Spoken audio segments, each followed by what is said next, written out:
Okay, hi, I'm Matt from the PCSA Digital Leaders, and today I'm going to be doing a quick tutorial about iMovie and just some basic features. So to start off, go new and then go down to new event, and this will make a little event down the side there. You can name that whatever you want. I'm just going to call it cat video, and then go down to new project, and once you've selected that, you can give your project a name. And you can choose from all sorts of different types. There are preset ones, there are trailers, and you can see the newscast one, which is quite a popular one. And on the side here, I'll just give you a quick little snapshot of what it's about, and with their default clips, so you can see one here. But the one I'm going to choose today is just no theme, because I'm just going to make it myself. So you can name that and select the widescreen or standard. Widescreen is probably the best one, and then your frames per second as well. Whatever your camera is, choose that. iMovie will change it later on depending on what you insert though. So now you can see there are no video clips there, so if you go to get your video clip, you can drag it and drop it onto the event you made earlier, and so now it will import it into iMovie, which shouldn't take long depending on how long it is. Okay, so this is it on the bottom here. You can play through it with your mouse, and then if you want to import from a camera, click the little camera icon. I'm doing this because I need to import from my camera, so click on the little camera icon, this will come up, and then you can select little tick boxes under the ones you want to import.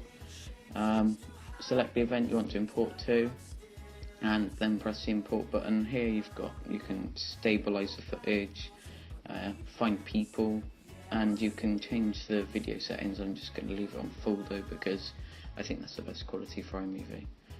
Okay, so now it'll import. I'll speed this up because it's going to take quite some time.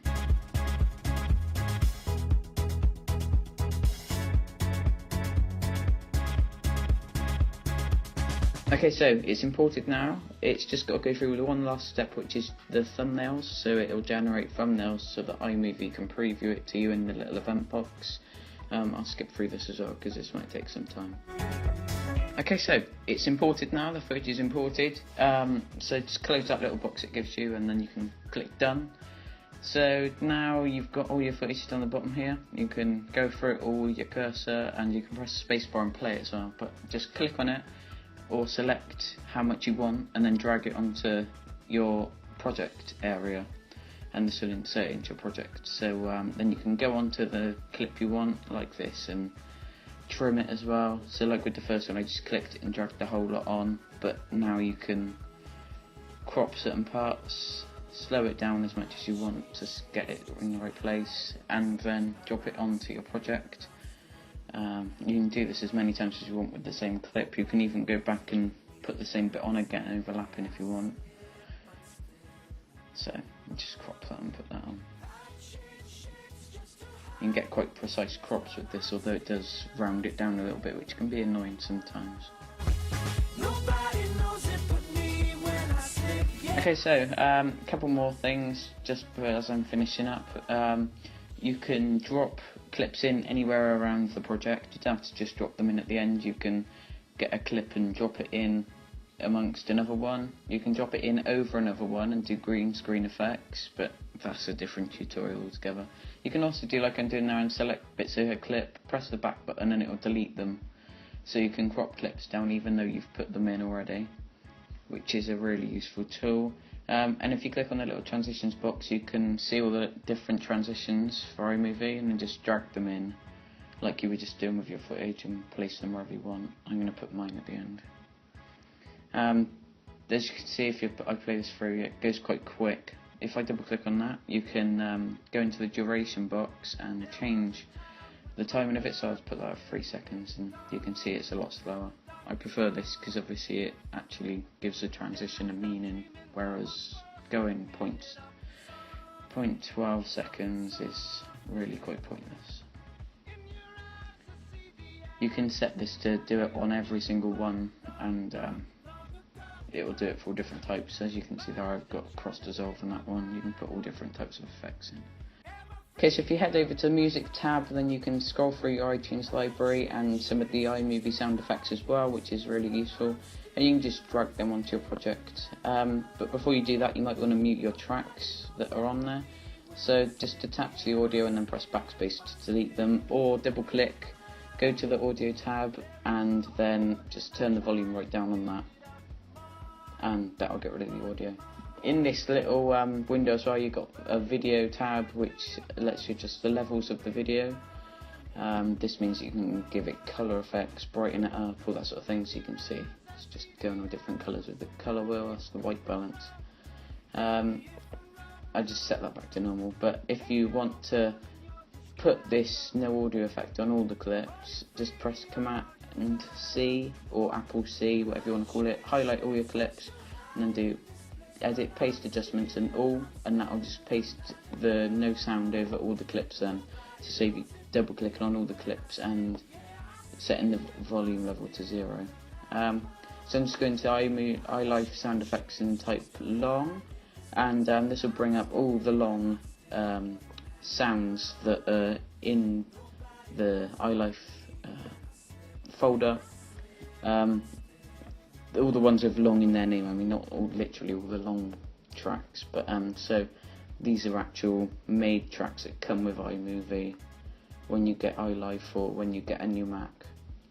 So you can go through and play them, see what you're getting, and then drag it over your project. If you hold it in a blank space, it will put it on your whole project, but you can do like I like to do, like this, and just drop it onto part of your footage, and then you can trim it as well. But I don't want that one, so as you can see I've just deleted it by pressing backspace again. Then you can choose your own music as well as the iLife one. You can do that out of iTunes, or you can do it this way by going into Finder and dragging it across. Just drag it onto the timeline like you would with the video, and then when you play it through you'll be able to hear your music, and you can adjust the volume of that, and you can adjust fade out at the end and how long it is and all sorts of stuff. So now I'm going to add a title, so you press the little T icon, scroll down, and you can see all the different effects. If you hover over them it will give you a quick preview of them. I'm just going to go for the basic one. I'm going to go for this. You can drop it anywhere on your clip, you can drop it over a thing, and you can drop it on its own so it will become its own thing. Then you can choose what the background is, so I'm just going to choose that. Black background, and then just style the text as much as you want. If you do show fonts, then you get the little Mac font box, and you can choose all the different fonts you want. I'm just going to search for one that I like. There we go, tool fonts. Make it a bit bigger. And take the border off as well, because the border is black as default, and it can be quite annoying. Unless you change the colour of the font, and it changes with it. So let me just line that up now.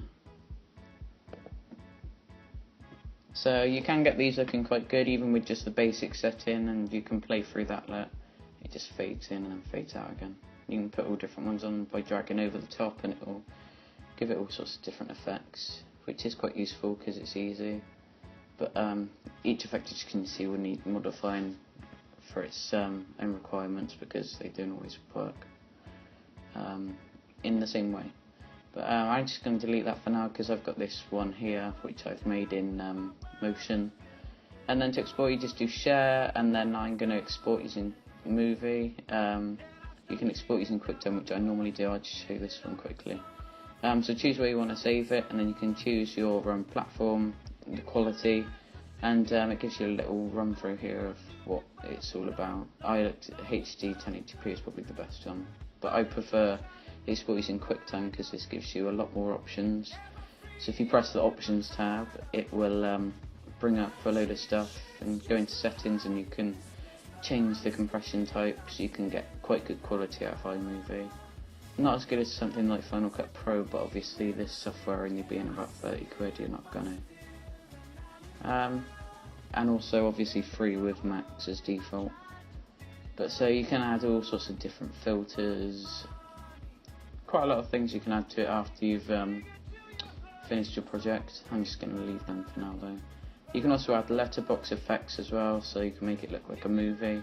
You can see I've got a letterbox effect on the intro, but that's because I exported it from Motion and set it up that way. I'm just going to leave the project the same. And you can do sound settings as well. I'm just going to leave them as they are. And this is internet streaming, so it will compress it down so that it's not like 5 gigs, it'll be something like 500 megs instead.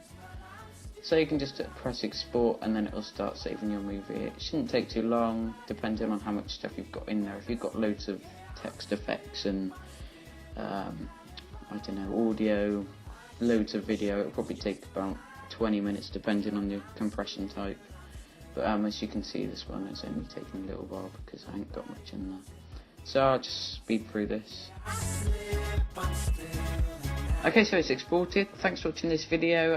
I'm just going to play the video now after a couple more tweaks.